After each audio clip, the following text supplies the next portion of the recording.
susunod, pag ayaw ng babae, sa susunod. sabihan ko agad ng I love you. Para matakot sa kanila yun. I love you.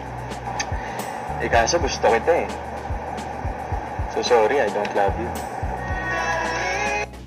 Naliligaw! At malayo ang tanaw.